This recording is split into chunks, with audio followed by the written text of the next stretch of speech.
I mean, just tell me if I'm like really off, but if not, that's not a big deal.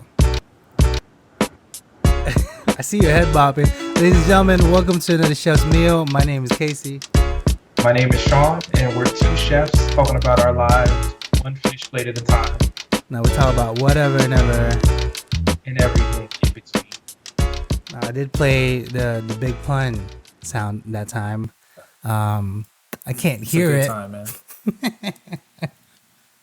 but it's okay. Sean, how was your week, Sean? It is 2021. You know what's funny? Who did it? I think it was one of our buddies posted it, like maybe a half an hour ago. It was the 21st minute of 2021, January 21st of the year 2021. So that was pretty interesting. I thought it will never happen again in our lifetime because we'd probably be dead already. Yeah, nah, man. I mean, unless those cyberpunk augmentations make their way to market, And I we can mean, at rewind that back the point, clock. you can save your money to buy yourself a jar to put your brain in, and you'll be around for the next 100 years. Spoiler alert for everybody that hasn't played Cyberpunk just yet. There's a whole lot that happens, but a little bit of time travel. Not time. Well, is it technically time travel? Right? Because I like, mean, I guess are if we just gonna you're spoil? talking about your Are we gonna spoil consciousness, it? right? Like I you're think just we like should just I spoil it. was here, and then I was then. Because okay, so for everybody that had played Cyberpunk, I'm just gonna spoil it, Sean. It is what it is. The main character got frozen in time. Fast forward like 50 years, his brain got what was it preserved. Oh my god, I can't English today. Got preserved, got loaded into another person's personality. Then comes the entire storyline for that one. But it's yeah, I mean that technically time travel for the guy that got frozen, Yeah, right? yeah. All And right. for the So on a related note, okay, is sleep time travel? I knew you were gonna say something like that. Technically, yeah, because what you wake up the next. Oh, I don't know. I mean, you're not conscious That's true. of what's going on from when you go to sleep to when you wake You up. know what? So I That's mean, if you can't true. perceive it, That is fair. Yeah, no, or yeah. or You know what? or or is it a case in which it's only time travel if everyone else isn't moving at the same relative time? My brain hurts a little bit. It's I'm not only gonna. time travel if you have to grab a newspaper and ask, what day is it? You know what? Just like Back to the Future. I got you. I got Yeah. it. Yeah, I think that's it. That's Okay. how we'll define time travel. Okay. Do you think, unrelated to what we're gonna talk about, do you think it will happen in the next 50 years? I Maybe. think in the next 50 years? Yeah, in the next Nah, 50. man. I mean, I think the last 4 years kind of it made me believe there's no time travel. Because either someone would have came 4 years, someone would have been hanging around in like 2016 and be like, you won't believe the shit that you guys are going to be dealing Ah, with. you know what? That's fair too. Right? Like, That you, is you figure, true. like, even if they were going to change nothing, they'd be like, look, it's about to. It's about to go down. I Hold on got to it. your hat, strap in. It's about to get weird. So Got it. nah, man, nah. I Oh, mean, I for the fiction, I'd love to see it happen, but I always kind of feel like if time travel was a thing, we would totally know about it. Like you would be running into time travelers, like like all really, the yeah, time. like sure. Like people would be, they would. I feel like they wouldn't keep it a secret. Okay. Yeah, no, I totally get it. I guess Or I maybe don't they know. would keep it a Or maybe secret. Da-na. so I want to talk about I wanted to talk about constants, Sean. Okay. Specifically in our restaurant, and the main constant is time and what we can do with said time, or how we can manage that time as efficiently as we can in the building that we are occupying. That's what I was trying to say. Okay. There's a lot of words I cannot really English today, but it's okay. We will go with that. But I wanted to talk because I was going through my notes actually, and I'll tell you about what happened earlier, on a slight tangent. But like, do you remember our meetings for our restaurants? Yeah, I do.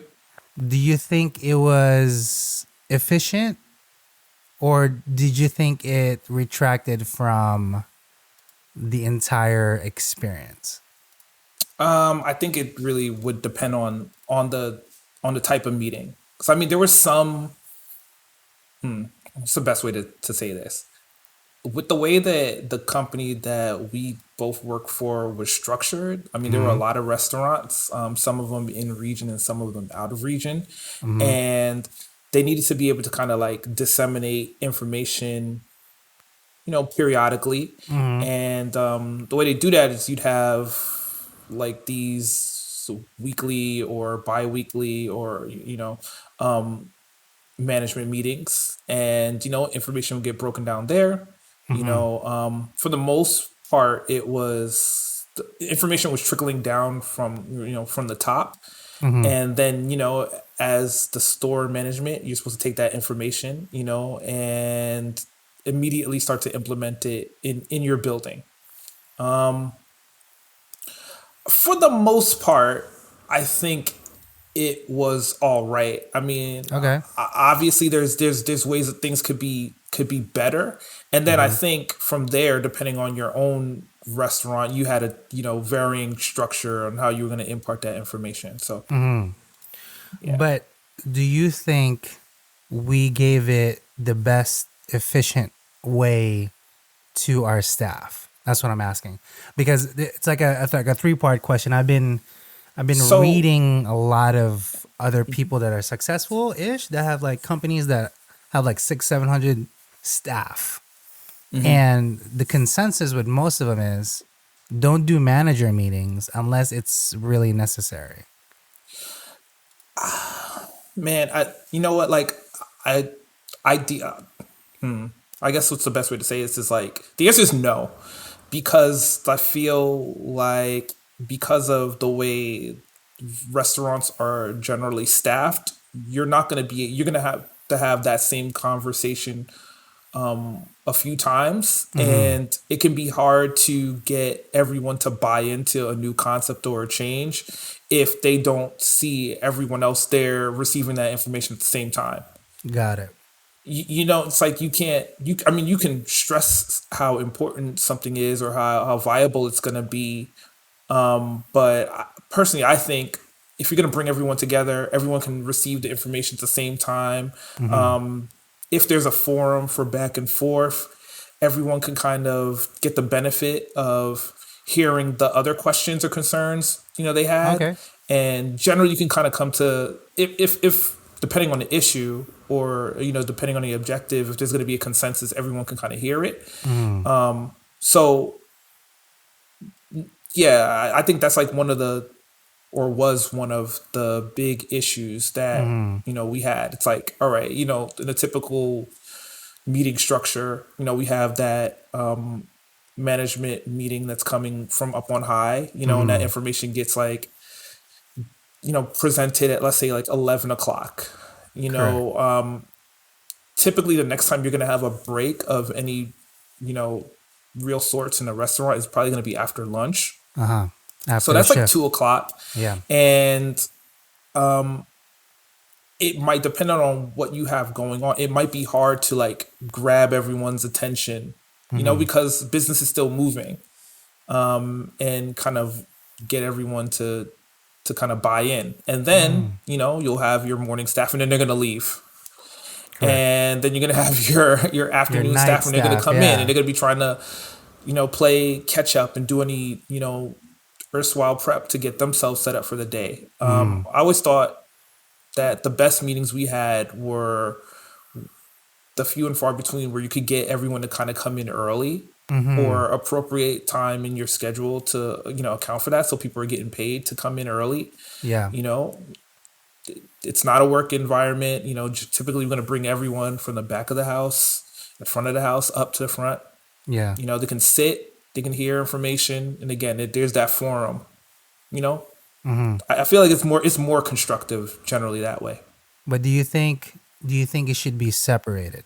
And I'll get to into the logistics, because like certain houses, front or back, some information don't pertain to either location, so it's almost like a wasted effort if they're in the same room. However, could be beneficial to them because they're hearing the same way that we would tell Well, back of house staff, or vice versa. And we can so learn for both.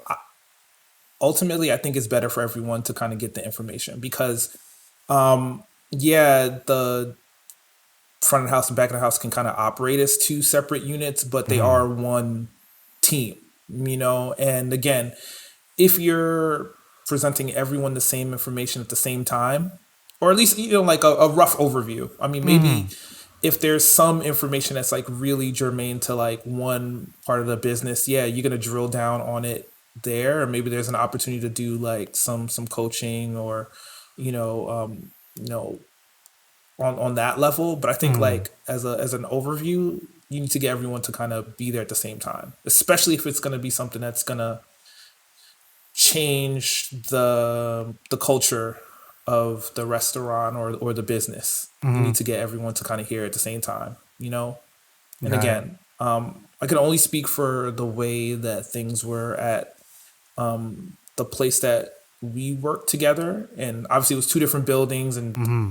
different diverging management staffs, and some of them a little overlap, but people have different ways of communicating, and Hmm. because of that, like information can kind of come across as more important or less important. So I definitely feel like if you're gonna be rolling out information, it's best to kind of get as many ears and eyes, hearing and taking in that information as possible. Got it. I actually forgot to save the clip. It was I got it from Elon and from Gary, who have a bajillion of staff under them. But the way their systems work, were they both operate from top down, also. But their main thing was, and I thought it was really interesting. If you don't have anything really to say, you're keeping everybody's time to be productive. So, meaning, Sure. if it's nothing pertaining to any kind of logistics that needs to be said right there and then, don't do it. You're wasting the 20 minutes or the 15 minutes that they can be productive in whatever they need to handle. But two, if it does pertain to a certain somebody or something, it should be done either in person or in a small group.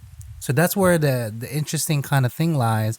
They're not really functioning as a restaurant, but as in our kind of mindset, I think that could be expanded upon. Like even, I mean, I agree. I mean, but I think I mean I would assume they're talking about more like office settings, yeah, and like office you know settings. Uh-huh. in that type of setting, like there are all sorts of different constants, right? Like it's let's say it's going to operate on like a 9 to 5 or a 9 to 5 adjacent Hmm. schedule. You're going to have most of your staff there at the same time.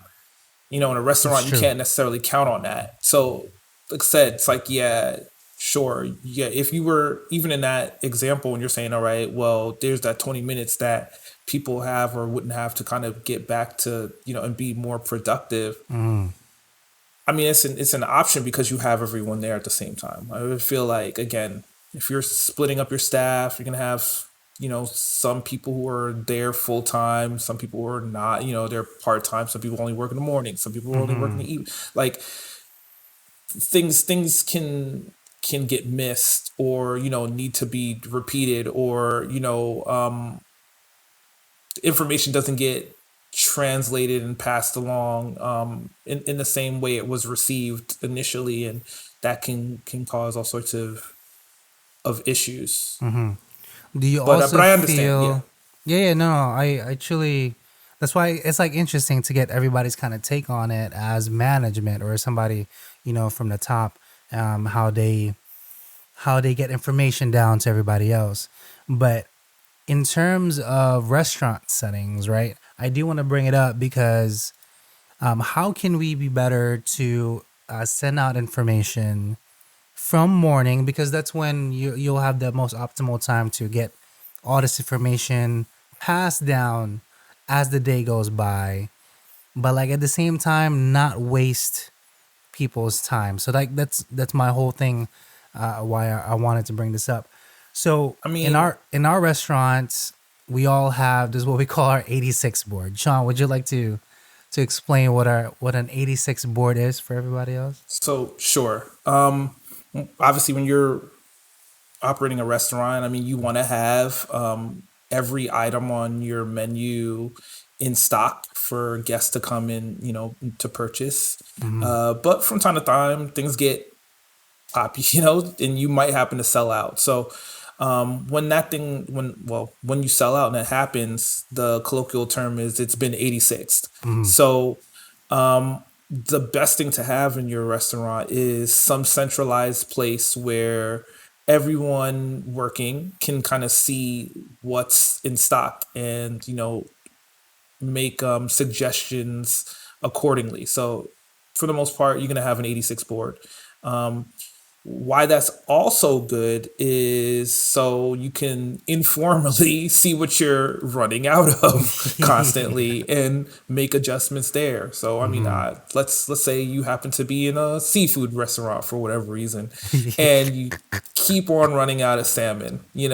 Every Tuesday you run out of salmon. That should probably tell you should probably bump up your order For by that a little bit. Tuesday. Yeah, You yeah, by a know, little bit. like to so that you're not running all the way out, or maybe you can adjust your menu to push something else. Hmm. But that's what the board is for. It's a centralized location for some really really important information, and it kind of gets back to what I was saying before about when you're imparting information that's important to everybody. Hmm. And the 86 board is important to everyone because the cooks got to know if they can prepare something. Yeah. The servers need to know if we have it on hand, so they're not trying to sell something to Hmm. someone and immediately have them have an unfavorable time. Because nothing's worse than thinking, "Oh man, I was really gonna get the steak," Hmm. And and they didn't have you it. order it. The server walks away, and then they come back and they're just like, "Nah, man, we don't have it. We're sorry." Hmm. And now, it doesn't matter what you're gonna have, and it still might be delicious, but it's gonna be your second choice, Correct. as opposed to Your at first least choice. being understanding that before you put in your order, and adjusting your expectations accordingly. Hmm. So yeah. So typically, the first tool that I would like to kind of implement right away in a restaurant is an actual 86 board. 86 board that's big enough to cover quite a span of detail. That way, it's like the centralized location for all that's happening right up there as that minute happens. And some Sure. practices would be also if we said we ran out of salmon Tuesday, literally Tuesday, 4:32 p.m. or some shit like that. Right. A specific detail. This is when it happened. That way we can reflect on it. But also, how do we do this solution? So we're giving a tool. We're giving some problems that's still occurring or can occur, and how we can keep track of it. But Sean, how can we solve said issue or minimize that risk? The risk of The 86ing yeah, the things, risk of or 86ing things and running out of food. Hence the 86 again, board. sure, you can adjust your pars. Mm. You can invest in some secondary suppliers. You know, Hmm. that way, as you're running out, you can reach out to them and see if you can get some product in as soon as possible. I mean, that Hmm. would be the immediate thing that I would do. And do you think that over what was that word I'm trying to say? Like over communication is too much. Meaning should our servers know X amount of detail enough for them to say to our guests that, oh, it probably didn't come in. You only ordered like 10 pounds today, etc. That's why we ran out. Or would you prefer to just literally have them say, unfortunately, we don't have it at this moment. We can sub it out for this item. Would you like to go with that instead? So So, obviously you want to go with the latter and not the former. I mean, I think providing your staff with as much information as possible is good, but I think there's got to be some standards for how they, communicate it to the guests. Because again, like let's assume you're that person who really wanted that salmon. The server comes to the table and goes, "Damn, they didn't order enough." yeah, That's terrible. got it, Like got it, got it. it's like that's terrible. It's not your fault they didn't order enough, and now you're gonna feel like the place that you decided to sit down or take out, you know, wasn't considering your business as valuable. I think most people can understand things run out, but I don't think that it has to be communicated that way. I Got mean, it. a So server, the not server too doesn't need much to tell information. the guest, well, damn, the delivery truck turned over on Fucking the ran an highway accident. and shit, we don't like, that's not information that they need. But I Okay. do think that they should be provided, an on hand of like, what you have in stock, and they should know the product that you do have so that they can make comparable recommendations, so that people still have a good time. I think Got that's it. kind of, across the board. Think so too. Tool number two. So we covered the 86 board, how it kind of played in. I think, and this is like my one gripe. I wish our restaurant did this. I wanted the POS literally in front of me at Expo. Meaning I have X amount of this right now. I'm gonna plug it in, send it out, and they see a counter. That's the one Yeah. thing that is so like frustrating for So me. I can I wish definitely we say had at the that. restaurant that I was at last, we did kind of have things set up like that. Mm-hmm. So, or let's say, or this is perfect example. This is what I would do. Let's say I knew I had 10 pieces of tuna left. Mm-hmm. Immediately when I knew there was 10, I'd confirm it myself, confirm it with the cook on the line, just to make sure that Mm-hmm. something's not in a place where it wasn't supposed to be. And then I can immediately go over to the computer and then I put a count of 9. Yeah, I just make it 9, just in case. because just to give myself a float of a piece in case Mm-hmm. something was overcooked, whatever have you. And as things count down, you're on top of it. And when you get Mm-hmm. down to that last piece, you're letting all the people that need to know. You're going over to that 86 board, and going from there. And also you're thinking about a strategy as to what else you might happen to have that again is gonna provide a good experience to someone else. Obviously, we want to minimize the amount of 86ing that we keep doing Yeah, yeah, in a yeah. I restaurant. mean, over time, you need to be looking at like the data that you have. Yeah. Again, obviously, provided that it's not something out of the ordinary happens. Like, let's say a truck breaks down. Because things like that happen, right? Truck breaks down and you don't get what you're looking for. I mean, there's nothing you could have really done about that. But if product is always arriving on time and you have it on hand and you continue running out, well then obviously you're not adjusting to the demands that your guests have. Yeah. Right? They're looking for more of that thing. You need to be able to provide more. And again, you still need to be able to not just go crazy, and order another 50 pieces of something, because you Just in always sell case it we on a can. Tuesday. It's Yeah. like, hey, are you going to sell 50 more on that Tuesday? Probably not. Or maybe you will, but you'll Maybe have the you data would. to know. And then you adjust accordingly. Got it.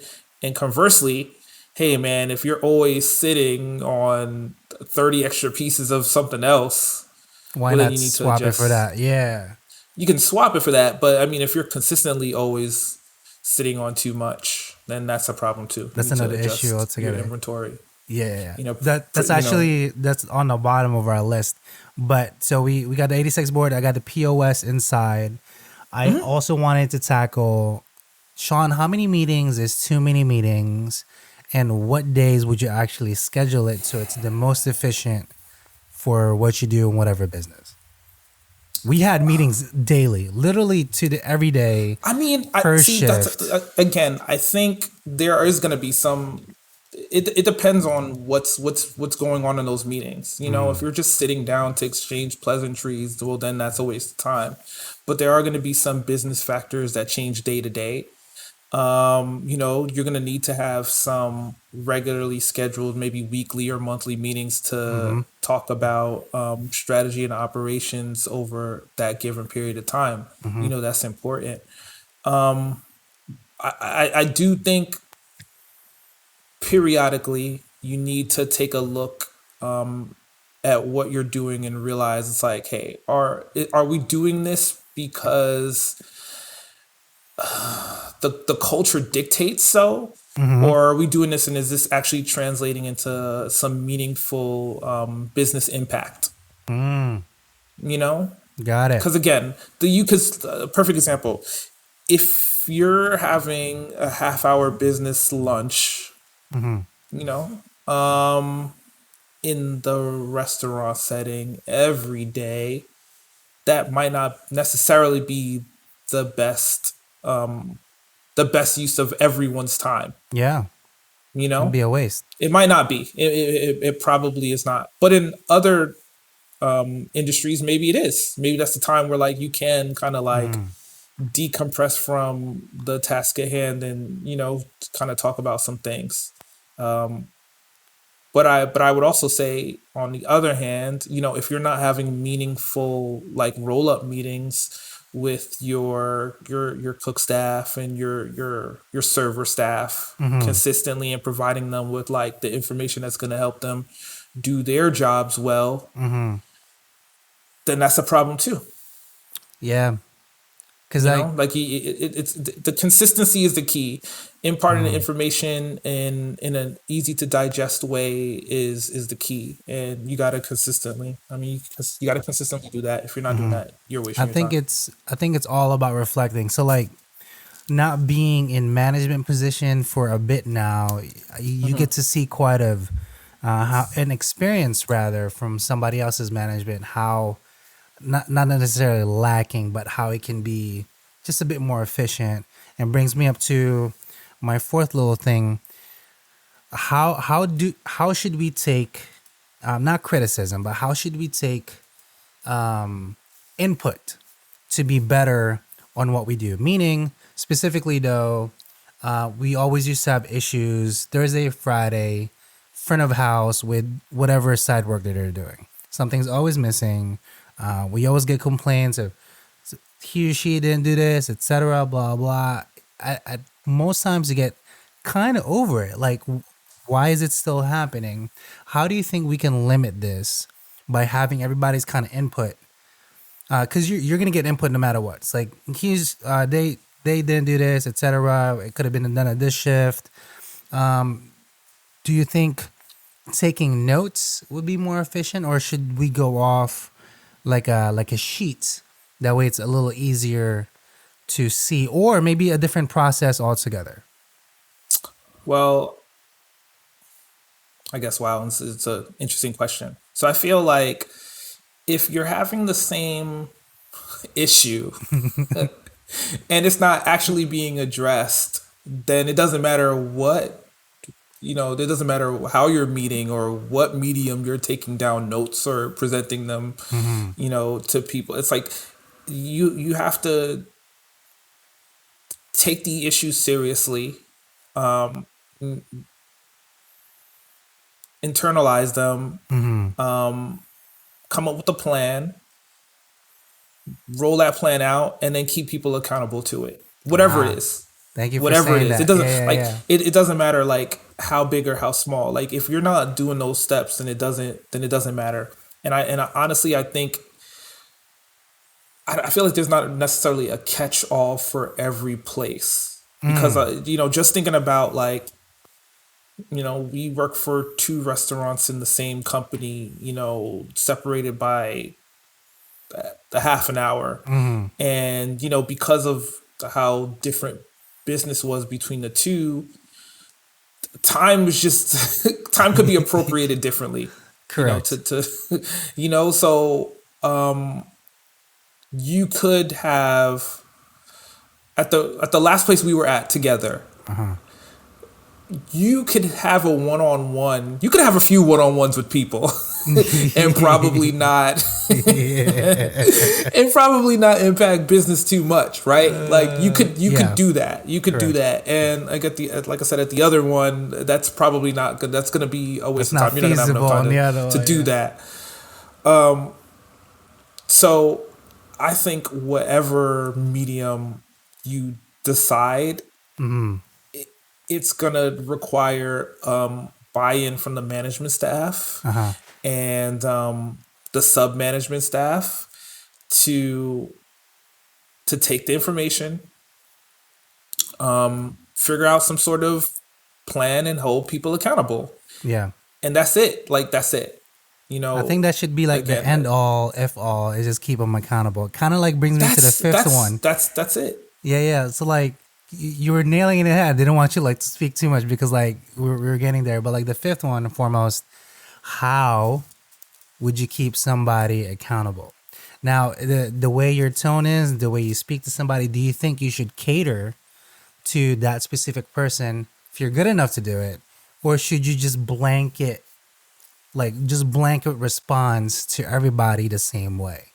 Because I mean, in my like for me, I don't like that. in a millennial world. Sure, I would love to be able to have a carefully curated and message and plan for every individual, but that's not realistic. I think again, if you're consistent, the way you communicate should be understood by everybody. Ah, You know, some people, you know, they're the okay. Gordon Ramsay yellers. Yeah, yeah, I yeah, think yeah. anyone listening to this, you know, podcast over, you know, any, even if you just listen to this episode, you could probably tell that I'm not the type to just yell and scream. That's not my way. Yeah. Like, I'm going to kind of talk to you even, but I'm going to need you to see that I talk to everyone else even. Yeah. You know, I'm going to need you to understand that I work with a strong sense of accountability, and that's my expectation for you. Yeah. You know, depending on the structure of your organization, you're gonna have You're gonna have the structures to yellers. kind of Is that what you're gonna say? to kind of shape reward or, you know, discourage behaviors. But again, those have to be consistent and accountable too. Got And it. as long as you have that measure of consistency and accountability, you know, it kind of goes from there. Got it. Again, if you're the type that yells and screams all the time, Yeah. but you don't back it up, it doesn't matter. Yeah, that's Like true. it doesn't matter. You know, at the same and the same way as if like you're, you know, if you're not that type of boisterous voice, if you don't back it up, it doesn't matter. Yeah. So, you know, you just gotta hold people to understand that, you know, the changes that you're asking for or the system you're putting in place is important. They should have some sort of equity in those decisions too. It's like, hey, like this process is being put out there so that your job is going to be easier. You're going to be able to produce more or better or in less time. Yeah. You know, it can give you the opportunity to do some other things or prove that you can do some other things if you buy in. This is this is what they don't teach you in school, people. I mean, This it's the is school the of hard knocks. straight up, because like they can tell you a lot about in school. Because okay, the reason why I bring all this up, I've been laid off about 4 times now, Sean. Okay, literally 4 restaurants, two of which on the same restaurant that I got laid off twice. One restaurant I got laid off, and then a third one also. But like the constant with them was, oh, I went to school. This is what we did. Okay, that's not a big deal. But did you know that's not how you speak to people? So like, that's like it's like a big, I don't want to say gaps. Like Sean, how am I trying to say this?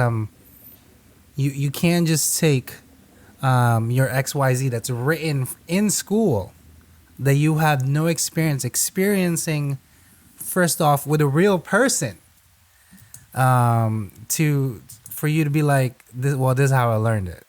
It's like I think Yeah, there's a lot that's of not practical. growing pain, like really major growing pain, when you're dealing with another live person in front of your face. And there are three locations that kind of failed in that department altogether. So it's just Yeah, I like, mean, I think just in general, I mean, school is about practice and theory. It's not real life, and in a real life setting, I mean, you got to be able to be, you know, dynamic and adjust accordingly. Um, yeah, I don't know. yeah, I mean, I feel like I'm really trying to think of like a school situation that can like specifically prepare you for every circumstance you're gonna I work. don't, Like it just yeah, doesn't work. It I doesn't work don't think like that. so. Like it generally does not.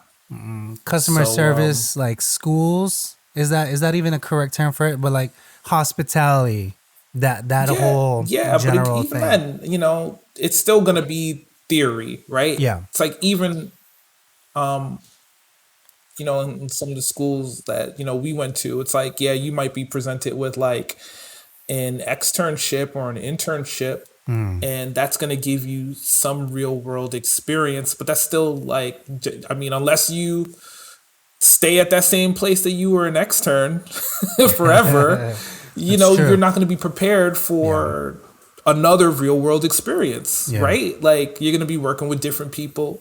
You're going to be making different products, and even in the culinary world, you know this for sure. It doesn't matter how you made it at your last restaurant.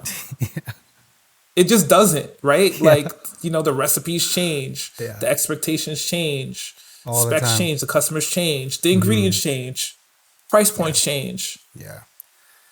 Like Adapting. I don't care if you're making steaks at Peter Luger's. If you go and work at McDonald's, you have to make a burger the way Yeah. McDonald's The way they make asks it. you to make it, right? Exactly. And it's not to say that some of your experience at Peter Luger's would not prepare you to make a fucking awesome cheeseburger, but you're still gonna have to slap it together in their little Yeah. microwave press or whatever they got at McDonald's. Processes and procedures. That'd be the Yeah, other one. man. But like it, so it's this is I know we came out like swinging really quickly because I kind of want to Nah, get it's off. all good. Yeah, I want to get off my chest, Sean. I feel like we talk about food all the time and stuff and some other things, but like we don't often talk enough about managing and Sure. being chef. You're not just there slinging burgers and writing paychecks. You're juggling the entire building with people, Sure. how they act, keeping them accountable. This is like your third veil that you have to get through to Yeah. become I mean, that I person. thought more so than, anything else, like the job was about managing personalities, Yeah, yeah, more so than cooking. And again, it's like, and it's not, and that's up and down and across, like trying to best understand the people that you work with, if you're fortunate to be able to be in a position to do that, so that you can kind of maximize their effort and your effort for Yeah, whatever the project is. yeah, Like that's the key. That's the key. I feel like if you can do that, that's a transferable skill anywhere. yeah, Just figuring that out. I mean, and obviously, yeah, you got to be able to burn. You got to be able you got to be able to cook, and you got to keep your get your numbers in line and make sure yeah, your inventory is good. But aside from that, it's like you got to manage your people, yeah. and again, keep yourself accountable and everyone else accountable, I believe that and what they shape should your culture as teach, such. what they should teach in schools, if you did go to culinary school, all the power to you. We're not saying what you learned is in vain, but I think the last sentence that they should say is more in terms of you should have the prerequisite to cook, but the actual skill to manage and govern your people. I think that should be taught more so than the other way around, because it's not all bells and whistles. We're not just there to make flames and stuff, or to flambe and brulee and shit. Like we got to make sure like we're taking care of the actual business. of the restaurant. So that's what I wanted to share. More so specifically because it's COVID. Like you have to cut down so many other barriers to make ends meet in your location. I just Sure. wonder how other people are doing it, management wise, because now there's this other thing called a pandemic now. So I think it's just interesting, and to get your take on it and just kind of feedback of each other how we would handle it per se if we were still in the same location with pandemic happening. How would we govern our staff? Some things we can improve upon, to keep sales afloat and to keep our jobs, pretty much. Yeah, I mean, It's tough, you bro. gotta. The business immediately changes, and like you've got to be able to adjust. Hmm. I mean, I know for sure. Obviously, we'd be working with like a pared down menu, Really pared down. and probably gearing ourselves to set up to pump out a lot of to go food. Hmm. Sean, do we have some Tech Tuesday that you want to go over really quickly? Yeah, yeah, we Yeah, yeah, do. yeah. Yeah, this one is running kind of long, but I got a few. Okay, I got yeah, yeah, a no. few. I would Got play some the time. sound bite, but I can't hear it. So we're gonna cut right into it. But before we do, I keep forgetting. We are live, ladies and gentlemen. Every time we do this podcast, Sean and myself can see each other. You can see all our beautiful faces at Chef Salty Pork on YouTube, and just get the experience of the show instead of just kind of listening to it. I mean, listening to it's a different thing altogether. I get it, but at most times, when there's like a pause, Sean and I are looking at the screen and making fun of something. But go on ahead, Sean. Tech Tuesday on a Shots Tech Thursday, Tuesday. January 21st. It's Sure. almost So for this February, Tech bro. Tuesday, we're gonna do a little check-in on the streaming Shots Tech wars. Tuesday. Oh. And if you're not certain with the streaming wars, I'm talking about all the streaming video services that you can get and indulge in on your smart TVs, your game consoles, your PCs, your phones, your Nintendo 3DS if you still got one of those things too. So Sony is they're going to be rolling out a line of high-end Bravia televisions. These are specifically going to be under the Bravia XR line. And with these particular TVs, they're going to roll out a new streaming video service. Of course, because It's why going to be not? called Bravia Core. Of course. And they're saying that it's going to be delivering video that's comparable in quality to 4K UHD Blu-rays. Of course. Why not? Looking at some of the specifications for the video that they're going to be pushing out, this video is going to be will be streaming if you have a fast enough internet connection at roughly 80% of the streaming quality of a 4K Blu-ray. Initially, like I said, it's going to be rolling out on their television line, and it's going to be specifically limited up front to movies that have been produced by Sony Pictures. I mean, I have a Also, Bravia TV. yeah, That's a Bravia yeah. TV. Old Yeah, one. I Old have. one. Yeah, It's I've got old an one. LG, so I won't be able to take advantage an of old TV. this thing. But I'm curious if it were to blow up, if they would kind of put it on like the PlayStation 5 as another way Yeah. to I mean, why not? bring this high quality video to homes. As a point of comparison, Netflix's ultra high definition streaming kind of broadcasts out, or rather, the bit rate is like 25 megabits per second, and Sony's service looks like it's going to be around like 80 megabits per second. So, Oh, wow. some Really lossless, pump that up there. high quality video. If you have the TV, if you have the TV right for now, it, if you got if you got a Bravia TV or you're looking to buy one in the new year. That's insane. Okay, continue with the streaming wars. Do you remember CBS All Access? I remember it. Yeah, I remember it like a few years ago.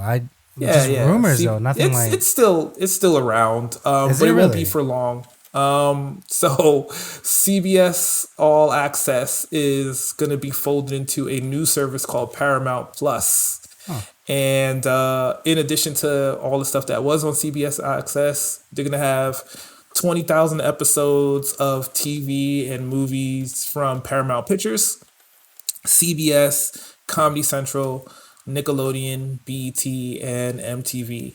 And it's also going to carry live programming like sports and news. So are they rebranding? Is that what it is? Yeah, yeah. I think they're rebranding, and it's kind of seems like they want to be able to compete with Disney Plus's like Oh yeah, bundle of yeah, their stuff little with like bundle. Hulu and Mm-hmm. ESPN. With the live TV and sports and such. Got it. Yeah, man, it's getting pretty expensive if you're trying Is to it subscribe to all necessary these though? That's what things. I'm saying. Like, who? Yeah, I get it. It's a streaming kind of decade now, so yeah. I don't know. It is the medium, right? Like, Yeah, millennials and younger, they're trending away from having cable TV altogether. And yeah. obviously these content providers still want to be able to get, maximize their dollar. So, Why not start yeah. your own streaming service? Sure. I mean, they're not saying how much it's going to cost. CBS Probably All like Access $30, is bro. $6 a month without ads and $10 without it. But I would assume it's probably going to be like 15, Yeah, 15 like bucks or so. 15. That's crazy. So we're gonna Yeah. have this, you're gonna have Disney, you got Netflix, you got Hulu. It's like the You same got shit. HBO, you got Oh Amazon, my god. and then, This keeps if going. you're, of the particular mindset, you got YouTube Premium, and yeah, I mean, there's a lot of ways to throw $15 at some streaming video. Let's It's a little see, what much. else do we have for Tech Tuesday? All right, we'll end with LG. Okay. All right, so LG is rolling out a rollable phone, and pretty much this phone has a screen that can kind of be extended from the typical form factor of a phone to that which compares to a small tablet.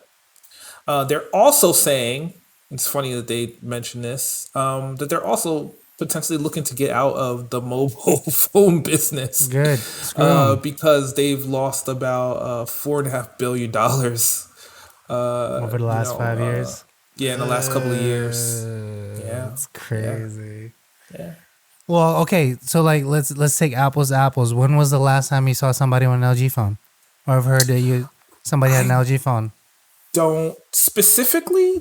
I've I never seen not. anyone with an I mean, LG I feel like, phone. you know what? Like, I feel like they are there, but I can't remember the last time someone said like, "Yo, I'm getting the LG whatever." Yeah, yeah, yeah. Exactly. It's like, I'm sure like people are rolling up to their T-Mobiles and Verizon stores, and if the LG phone is free under contract or $99, they're just gonna go with that if that's what's going on in their budget. But I mean, generally, you're gonna hear people talk about like the latest Apple phone or Or a Samsung phone or Samsung, Google yeah. branded, whatever have you. Even Motorola, I They don't know what tried their to do the market flip share is phone like at back the again. moment, but I see commercials for that stuff, right? I Like, they're dig like, it. "Hey, we got the new Razor. It folds up and it's got Razer, two screens instead of button."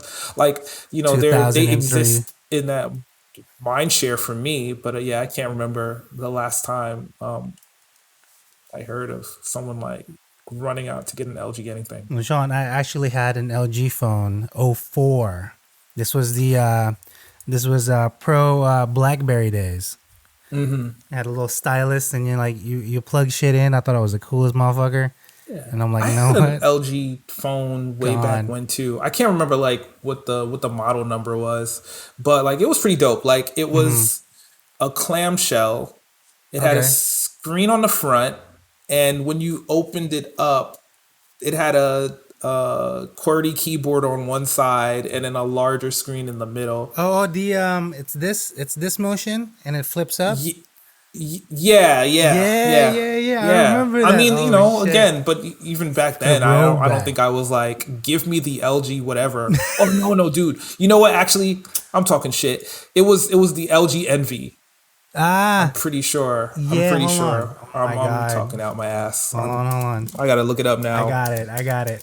LG. This Slandering motherfucking LG. thing right here. Yes, it is the LG Envy. You know what? You're right. Yeah, Sorry, I LG. remember this. Wow, Y'all are when did killing this it come out? in TV land right now, though. So keep that up. 2009, Sean. Holy shit, we're old. Yeah, yeah. The Envy. It hurts a little bit. Shout out to ringtones.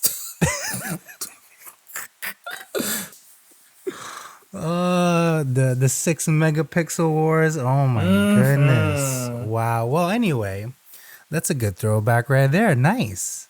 Shout out to LG. I do wish that I still had my BlackBerry though. I love that BlackBerry. I felt so productive with a BlackBerry. I had it for about 4 years before I switched over finally to iPhone, the first one. That was like my main phone driver.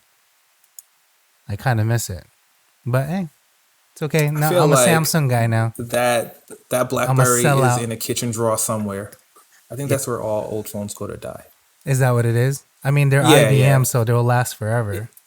If you've got a kitchen drawer, there's definitely a There's a BlackBerry in there. BlackBerry in there. There's some slightly melted birthday candles and a BlackBerry.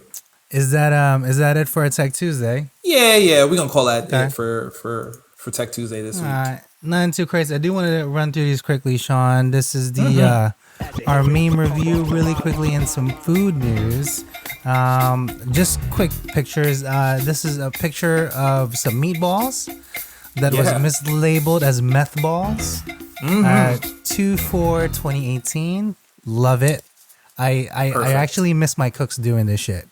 In the new restaurant, well, technically new restaurant. I'll tell you about this in a second. They spell things in purpose the wrong way. Like So just when phonetically. yeah. So when chef asks for it, you have to repeat it the way it's written. I think it's like their bonding moment or whatever. I think it's really cool. And then if you say it, if you laugh, chef would actually make you do some dishes real quick because So you do think you it's have an stupid. example of something off the top of your So head? the Caesar, they spell it as CAA, so it's Kaiser as they call it. Everybody Gotcha. calls it Kaiser. It's the most annoying thing. But if you break the 1 millimeter silence there and you laugh and you say it's stupid, dishes. It's silly, it's dumb, but it works, Sean. Yeah, All, man. obviously, after a while, after you've been incorporated or whatever, you can call it Caesar again. But they purposely spell it wrong for the new people. So when you come in, I don't know. It's not my building, okay? Don't look at me like that. A restaurant opens at 11 a.m. Nothing against old people, but old people at 10:43, literally, like knocking at the door. I forget who. Do you remember this is character's name? I don't remember right now. Somebody Is from The that that's Simpsons, not? the old the Yeah, that's little old, not. the old kid. Oh my god, I forget Is his that name. Nelson? Is that Nelson? It's always like somebody forgot to lock the door, or they're like trying to get in, trying to bang through. Like why? Why old people? Can you just leave us alone? We're trying to have a staff meeting before you come in the building. And then last but not finally, this is my actual picture. This is an 8-pound lobster on my head. I think I named it at one point, but I don't remember now. Sally, the 7 pound. No, Sally was a 12-pounder, and I actually have a picture of Oh, Sally. But this was just an 8-pounder, really quickly. All right, quickly on the food trends, Sean. I know you're gonna hate this. Gluten-free Oreos, yay or nay? nay for me. Look at this Nay for piece of shit. somebody. Oh, okay, sorry. I did that came out a little aggressive. It doesn't look like an Oreo. It doesn't look like an Like I. Oreo. Okay, so I am certain that you could make a gluten-free cookie, chocolate cookie that you could stamp to look like an Oreo, but that does not look like an Oreo. Like it's What is it even made out of? I swear, if I see chickpea flour, I'm gonna lose my brain. I'm gonna lose my brain. Nothing against the gluten people. I don't want you guys getting Yeah, yeah. great egg. It's just It's just why? I don't know. Yeah, Just that does not look why? like an Oreo. Like it is chocolate, and it is some vanilla cream sandwiched in between. But Kind of, but it's not even. yeah, nah. Shame Nah. on Nabisco. Y'all got to get it together. How Like just dare you? stamp the cookie. How dare Like you? Well, I mean, they're trying to break free, Sean. They're trying to market better. They're trying to well, be then come post harder pandemic. because like I feel like look, if you can't roll out a stamped Oreo, a gluten free Oreo, just wait till you can. Oh my god! And they come with a double stuff version, not just the regular double stuff also. Okay, this hurts my feelings. Let's move on. Before I do go through these really quickly, I just want to say that all foods are good for you, but an excess of it can be bad for you. Like all things, coffee can be insanely harmful to you if you have like 10 coffees in one sitting. You know what I'm saying?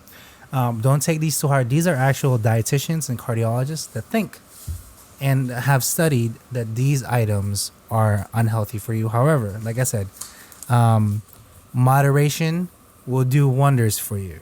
Okay? Processed deli meats. Yay or nay, Sean? We'll go through this quickly. Nay. Chronic inflammation, by the way. That's what it gives you. Deli meats. Hot dogs specifically, yay or nay? I'm a New Yorker, so Oh, yeah. yeah, it has to be. It has to be. I know. I love me some Franks.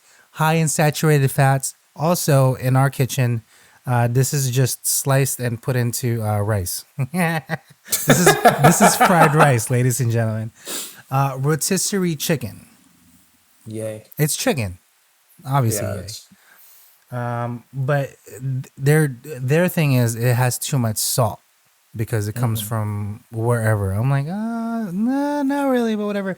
Ketchup. Now we all know this. The best red liquid that's ever been made in history is ketchup. Sean, how do you feel about this?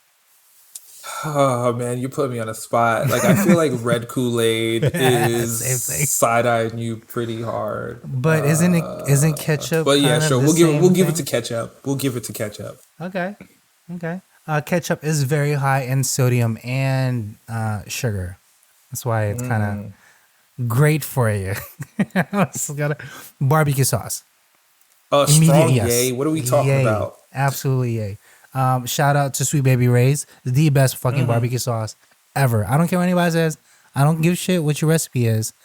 I need to see me some Sweet Baby Ray's. Table salt. Now this can differ.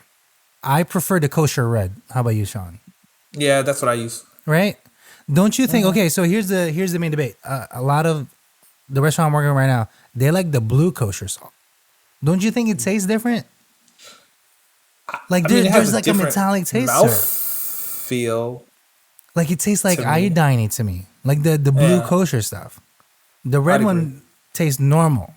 Or even like the flaky stuff tastes normal. But the blue stuff, I don't know, man. I'm like iffy about that. Reduced fat salad dressings, yes, we know there's a lot of fats in it. Moving on. Fat-free fat packaged snacks like Oreos, etc. I mean, if you're not eating it every day or, every shift or something, should be okay for you. Fat, okay, this just triggered me. Fat-free peanut butter. Sean, can you explain just this one sentence for me right here? Fat-free peanut butter. Why that sentence does not work? Because it Because is peanuts are fat. fat. It's literal Right. fat. It's just like So what the hell is it? Is it just some kind of peanut that has a really low amount of no, you're oil, which saying is like kind of you're gonna just add more sugar. I've never. Well, anyway, sugary cereal. Now again, we can go through quite a bit of this, but the point is, eat to your heart's content, but be in moderation for it. That way you don't die early. You don't get to experience a whole lot of other cuisines. Now I know we went a little bit long. I truly appreciate it, but I wanted to get that off my chest quite a bit. And then Sean, my last kind of for you. I'm kind of in between jobs.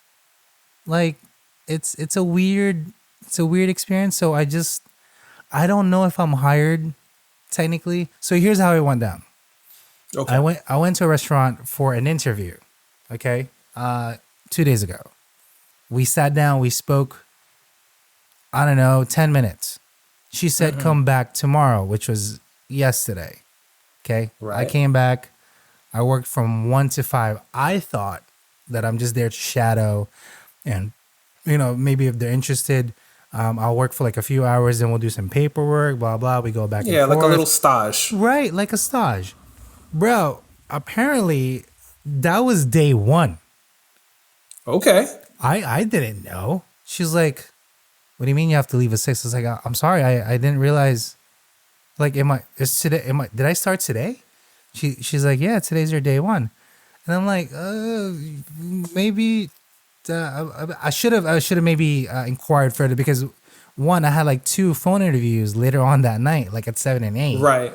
And now that I have to cancel, I didn't want to have to cancel it, but I'm like, would it be possible if I can leave at 6 because I didn't realize today's my first day. She's like, no, it's okay, but to let you know, today's your first day. I'm like, okay, weird.